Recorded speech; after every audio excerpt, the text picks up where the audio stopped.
నమస్తే అండి. నమస్తే. కృష్ణకుమారి గారు, ఇప్పుడు నేను మాట్లాడే టాపిక్ నాకు తెలిసి మీకు అస్సలకే నచ్చదు. నాకు కూడా అస్సలకే మాట్లాడడం ఇష్టం లేదు. కాకపోతే ఇది ఒకటే సంఘటన కాదు, ఇలాంటివి 4-5 ఆర్టికల్స్ చదివా నేను. చదివిన తర్వాతే మీ ముందుకు తీసుకొస్తున్నాను, మీకు నచ్చకపోయినా. రీసెంట్గా ఒక దగ్గర 6 గంటల్లో ఒక మహిళ 583 మగవాళ్లతో ఆమె తన లైఫ్ని షేర్ చేసుకుందా, లైఫ్ అనకూడదు, దాన్ని ఏమనాలి, ఏకాంతంగా గడిపింది. ఇంకా అంతకు మించిన మాట కూడా నేను మాట్లాడలేను. 6 గంటల్లో కోర్స్ ఆమెకి హెల్త్ ఇష్యూ వచ్చింది, బ్లీడ్ అవుతుంది, హాస్పిటలైజ్డ్ అయ్యింది. అయినా తర్వాత కూడా ఆమె చెబుతున్న మాట ఏంటి తెలుసా? క్యూర్ అయిపోయిన తర్వాత ఒక 1000 మెంబర్స్తో ఇన్ని గంటల్లో అని నేను ఉంటాను అంటుంది. ఏమనాలంటారు? ఇది నేను నమ్మను. నమ్మరా? నమ్మను. వస్తున్న ఆమె చెప్పి అన్ని అబద్ధాలు, శుద్ధ అబద్ధాలు ఇవి. ఎందుకంటే మీరు చూడండి, మీ ఇంటికి కానీ మా ఇంటికి కానీ ఒక ఫంక్షన్కి పిలవటానికి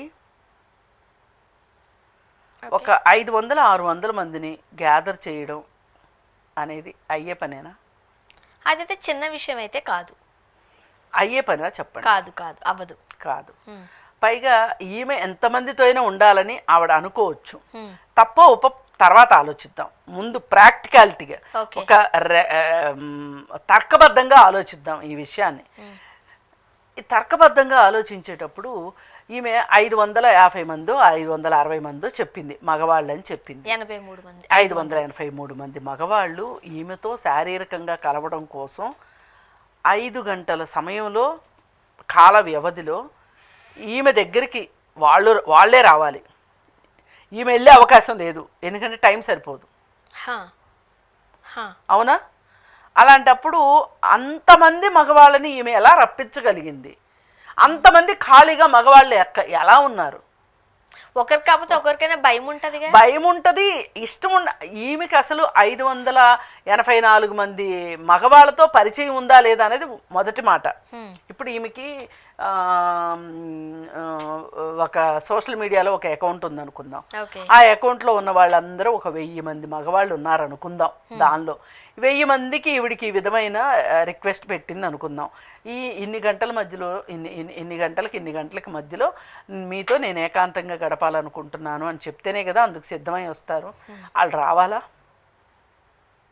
అసలు వాళ్ళ ఇంటి దగ్గర ఎంత ట్రాఫిక్ జామ్ అవుతుంది? అందుకే ఇది శుద్ధ అబద్ధమైన విషయం అని చెప్పింది. అందుకు ఊరికి హాస్పిటలైజ్డ్ అయిందని. అవును,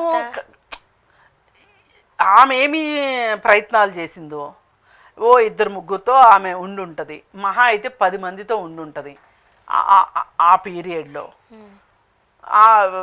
ఇప్పుడు ఈ మధ్య బెంగళూరులోనో చెన్నైలోనో, బెంగళూరులో పోర్న్ సైట్లలో చూసి ఆ విధంగా శారీరక సంబంధం కొనసాగించాలి అని చెప్పి ఆ విధంగా ట్రై చేయాలి అని చెప్పిన పద్ధతుల్లో చేసినందువల్ల ఒక అమ్మాయి చనిపోయింది, వార్త వచ్చింది. అంటే ఇలా చేస్తున్నప్పుడు ఏదైనా ఒక దుర్ఘటన జరిగి మరణించే అవకాశం ఉంది, అలాగే శారీరకంగా గాయపడే అవకాశం ఉంది. అలాగే ఇంకొకటి, అసలు అంతమందిని తట్టుకోగలిగే శక్తి ఎలా ఉంటుంది? అందుకే కదా హాస్పిటలైజ్డ్ అయిందన్న వార్త. ఎందుకైనా మీరు ఈ రీజన్ చెప్పండి నాకు.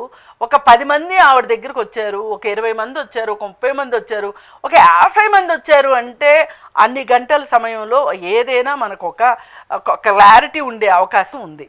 ఇన్ని 100 మంది ఎలా వస్తారు ఆమె ఉన్న ఇంటి దగ్గరికి? ఈమె వెళ్ళే అవకాశం లేదు, టైం సరిపోదు. అవును. కాబట్టి ఇది కావాలని ఆమె ఒక జబ్బులో ఉంది, మానసికపరమైన జబ్బులో ఉంది అని చెప్పి నేను నమ్ముతున్నా. ఇలా జబ్బులో ఉన్నవాళ్ళు వాళ్ళ పార్ట్నర్స్కి ఏకకాలంలో 10 మంది బాయ్ ఫ్రెండ్స్ ఉన్నారని భర్తలు అనుకుంటారు. భర్తలకి చాలామంది మహిళలతో సంబంధాలు ఉన్నాయని భార్యలు అనుకుంటారు. అనుకుని అసలు కొంతమంది ఈ జబ్బుతో ఏం చేస్తారంటే ప్రైవేట్ డిటెక్టివ్లు కూడా పెట్టేస్తారు. అవును. మా భర్త ఎవరెవరితో తిరుగుతున్నారు, మా భార్య ఎవరెవరితో తిరుగుతుంది ఏంటి అని వాళ్ళు 24 గంటలు ఆ అనుమానపు చూపులతోటి, ఆ మాటల తోటాలతోటి, ఎక్స్రే చూపులతోటి చంపుకు తింటారు రెండో వాళ్ళని. అది ఒక రకమైన జబ్బు అనమాట. అది కొంతమంది మేమే అంటే ఒక ఫ్యాంటసీ, వీళ్ళకి ఒక ఫ్యాంటసీలో ఉంటారు, ఊహించుకోవడం అనమాట. కానీ ఒకటి చెప్పండి, పెళ్ళైన అమ్మాయి కావచ్చు, పెళ్ళి కాని అమ్మాయి కావచ్చు, ఎవరితోనన్నా ఒకరితో రిలేషన్లో ఉంది అని అంటే సరే ఇష్టపడింది ఉంది అని అనుకోవచ్చు. కానీ ఇంకొక ఇద్దరు ముగ్గురిని మెయింటైన్ చేసినప్పుడు అది బయటికి చెప్పుకోవడానికి మనం ఇష్టపడం.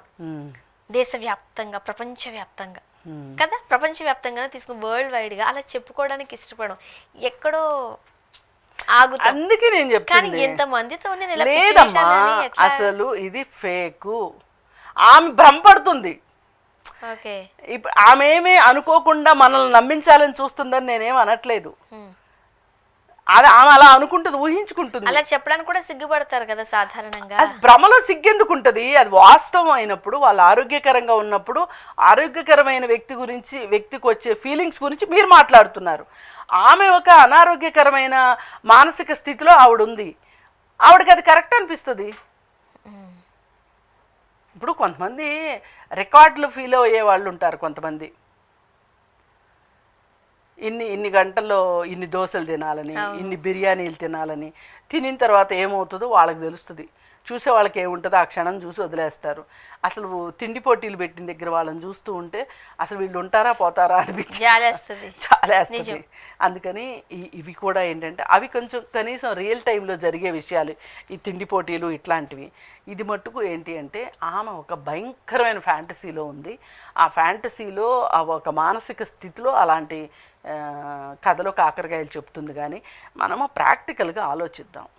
అన్ని గంటల వ్యవధిలో అన్ని వందల మంది వాళ్ళ ఇంటికి ఎలా వస్తారో చెప్పండి.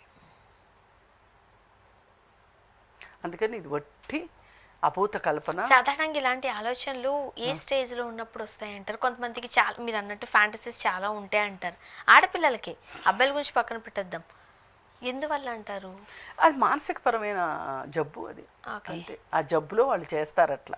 అసలు కొంతమంది నేను అసలు నాకు పూర్వజన్మలో నేను ఇలా పలానా, నాకు ఈ జన్మలో వాళ్ళు కనిపించారు, వీళ్ళు పోయిన జన్మలో నాకు అలా అదవుతారు ఇదవుతారు, లేదు అనుకుంటే మందు పెట్టారని చెప్తూ ఉంటారు, చేతబడి చేశారని చెప్తుంటారు, బాణామతి చేశారని చెప్తుంటారు.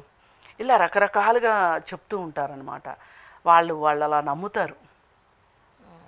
అందుకని ఇవన్నీ ఏంటి అంటే మానసికపరమైన డిజార్డర్స్ ఉన్నప్పుడు ఆ డిజార్డర్స్ ప్రకారం, ఈ మెంటల్ డిజార్డర్స్ అంటారు వీటిని. ఇవి ఎందుకు వస్తాయి అంటే వాళ్ళల్లో ఇప్పుడు మనది మొత్తం కెమికల్స్, మన బాడీ మొత్తం రసాయనాలు, ఒక మిషన్ ఇది.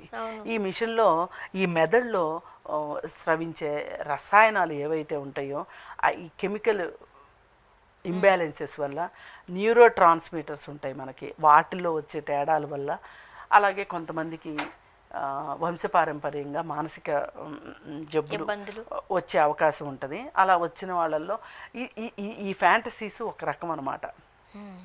అందుకని నిజంగా అలా ఉంటే ఆమెను కూడా గవర్నమెంట్స్ లేకపోతే ఎవరు ఒప్పుకోరు కదా.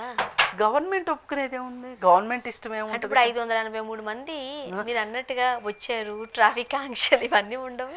అదే కదా మరి, అందుకే అది జరగలేదని చెప్తున్నాను. గొడవ జరగదు, అసలు జరగలేదనేది చెప్పేది. అందుకే ప్రాక్టికల్గా ఆలోచించి చూద్దాం. Thank you.